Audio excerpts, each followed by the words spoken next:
Hello dear students, welcome to your social science class. Today the topic that I'm going to explain is new political formations in the 18th century. This is from your history section, the 8th chapter, and you will find it in page number 46 in your textbook.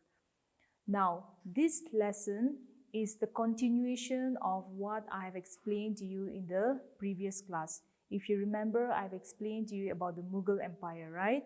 Where the empire was founded by Babur and then it passed on to his generations and it landed till Aurangzeb, right? So the previous Mughal Empire was about the 6 great rulers and it ended in Aurangzeb. Now in this chapter is going to continue from Aurangzeb till the new rulers and till the last ruler who with whom the Mughal Empire came to an end. Alright, so the subtopics are the later Mughals, where it's going to start from Aurangzeb and it is going to pass on to Bahadur Shah I. And then in the next subtopic, I will explain to you about the other small kingdoms, that is, apart from the Mughal Empire, what were the other small kingdoms, okay? Now, let me go back to Aurangzeb. So if you remember, I told you that Aurangzeb was a great ruler, just like Babur, Akbar and Jahangir, and he ruled for 50 years. In fact, he was the only ruler who has ruled for so many years, that is 50 years, or else some of them has ruled for 10 years, some of them have ruled for 15 to 20 years. However, he was the only ruler who ruled for 50 years. Now, after Aurangzeb, what happened was Bahadur Shah I took control over the Mughal Empire. Now, in this session, that is from 1707 to 1712, Bahadur Shah I proved himself as a great ruler. However, like I mentioned, he did not rule for so long, and because he had to face so many attacks from the Marathas and the Maratha rulers was a threat for him. That is how he could not go on for long, and he died. Later on, this Mughal Empire passed on to the hands of Jahandar Shah. Now this Jahandar Shah was the next Mughal ruler. Now this Jahandar Shah, what happened was he faced an attack from the Sayyid brothers. Now these Sayyid brothers were so powerful those days and they wanted to take control over the Mughal Empire. So they tried to attack Jahandar Shah. And Jahandar Shah, he was not able to face the attack, and then later on, as he became weak, his son, that is, his son could not take his place as well, because the Sayyid brothers were so powerful, and then they took the place of this Jahandar Shah, and all the empire came under the Sayyid brothers. Now these Sayyid brothers, since they did not had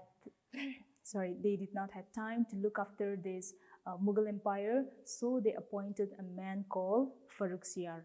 This Farrukhsiyar he became the ruler of the Mughal Empire after this Jahandar Shah, and the Sayyid brothers often kept a check on this Farrukhsiyar, and it really disappointed Farrukhsiyar because he also wanted to become an independent ruler, just like any other rulers of Mughal Empire. However, it was not possible for him because the Sayyid brothers had always command on him, they always look after him, and they always make sure that Farrukhsiyar have to obey their commands. So later on, what the Sayyid brothers did, they killed Farrukhsiyar, and after they killed Farrukhsiyar, they appointed 2 more rulers to look after this Mughal Empire. Now, these 2 more rulers, they did not prove themselves as an able ruler. So finally, Muhammad Shah came in the picture. Now, Muhammad Shah became the ruler of Mughal Empire. Now, this Muhammad Shah, he did not want to be like Farrukhsiyar, who was always under the control of the Sayyid brothers. So he decided to remove these Sayyid brothers from his empire. So what he did, he invited 3 men, that is, he invited Sadat Khan, Nizam ul Mulk, and he invited Ali Vardi Khan, So with the help of these three men, he finally succeeded in removing Sayyid brothers from his empire, and he became an independent ruler. But when he took the help of these three men, he also had to go through a lot of losses. Why? Because in return, he had to give them a land. So these three rulers, they went about and started their own kingdom in separate places in Bengal, in Hyderabad, and in Awadh. So he faced a huge loss. So Muhammad Shah, he was a good ruler. However, he was more interested in music and dances. That is why he was also given the title the Rangila. That's why he is popularly known as Muhammad Shah Rangila.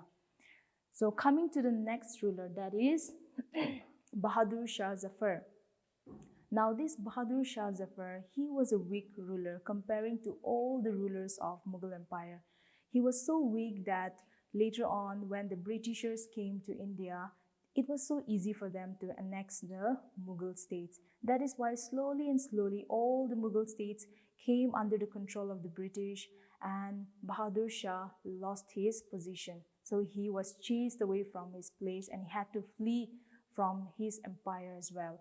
So the British took total control over the Mughal Empire, and those kingdoms, whichever was under the Mughal Empire, some of them was taken over by some rulers, like some of them went in the hands of, went and became the Jat kingdom, some became the Rajput kingdom, some the Marathas, and some the Peshwas, which I will explain to you in the next subtopic. So here, as I mentioned, Bahadur Shah Zafar became the last Mughal ruler, and after Bahadur Shah Zafar, there was no more Mughal Empire, and it totally came to an end.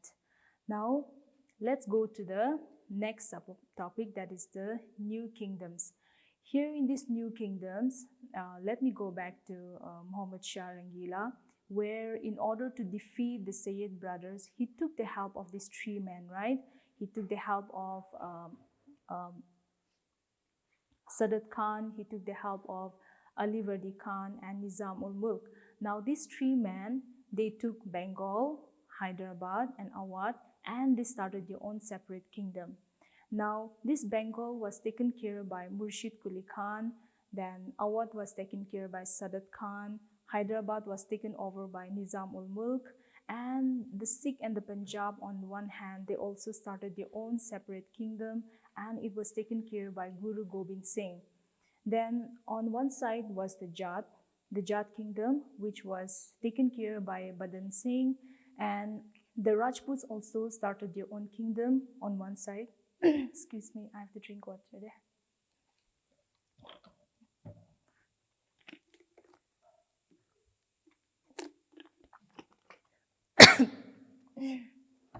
Okay, so the Rajputs on one side, they started their own separate kingdom because earlier it is said that the Rajputs and the Mughals, they shared a very good relationship. They had a very loving relationship. However, when the Mughal Empire came to an end, the Rajputs also went about and started their own separate kingdom. And the Rajput kingdom was taken care by Sawai Raja Jai Singh. Now this man, he was not only a good ruler, but he was also very interested in astronomy, and he himself was a scientist. So he has built some astronomical observatories in Delhi, in Banaras. He also made some in Jaipur. And this astronomical observation is known as the Jantar Mantar, popularly known as the Jantar Mantar. So that was the architecture of Sawai Raja Jai Singh. Then towards the Mysore, there was Hyder Ali. Now Hyder Ali, he proved himself as a great ruler because he was the first ruler who defeated the British in the first Anglo-Mysore War. And he was not only a good ruler, but he also made sure that all the land revenue, all the administration under his kingdom was taken care by him, and he personally went about and checked all these things to make sure that it was working efficiently. So he was a good ruler. But this Hyder Ali, he died in one of the battle, and after he died, his son Tipu Sultan became the ruler of the Mysore. Now, just like his father, Hyder Ali, even Tipu Sultan also took care of his land, just like how his father took care. He also followed the same patterns, he also followed the same for a power, and he took care of his land. However, in one of the Anglo-Mysore War, Tipu Sultan lost against the British, against the Europeans, and then he lost his position. So towards the Marathas, this Shivaji was a great ruler. Now this Shivaji, he at a very young age, that is at the age of 19 years, he formed his own army and he went and attacked Bijapur. So that time Bijapur was a weak kingdom and the rulers were not powerful. So he took advantage of that and he went about and he annexed the states of Bijapur, and it came under his control. So that time Aurangzeb heard about this Shivaji, and he told his men to go and kill Shivaji. That is, he sent Sheshta Khan. So Sheshta Khan was one of the member of Aurangzeb. So he told Sheshta Khan to go and kill Shivaji. However, it was not successful. In fact, on one of the fateful day, Sheshta Khan was killed by Shivaji.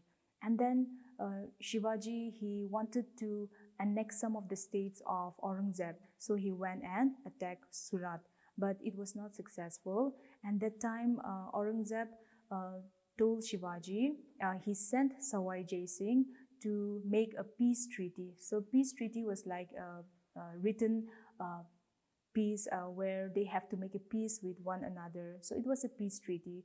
And this peace treaty was known as the Treaty of Purandar.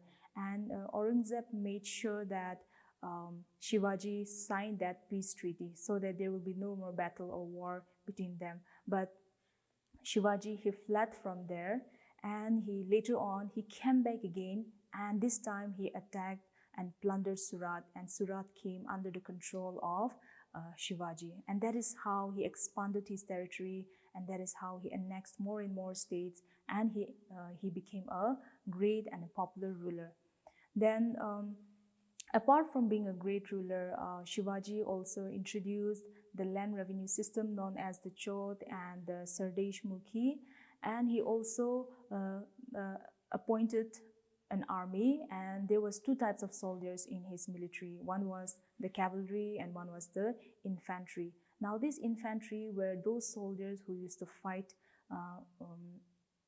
in the land, and those cavalry were the ones who used to fight by sitting on the horses. They used to fight the battle. So he divided his military into two groups, that is infantry and cavalry. Now coming towards the Peshwas.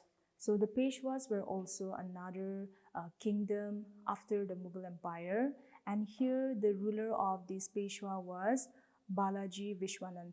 So he was the founder of the Peshwa dynasty, and he ruled for a few years, and then he passed on his throne to his son, that is Baji Rao.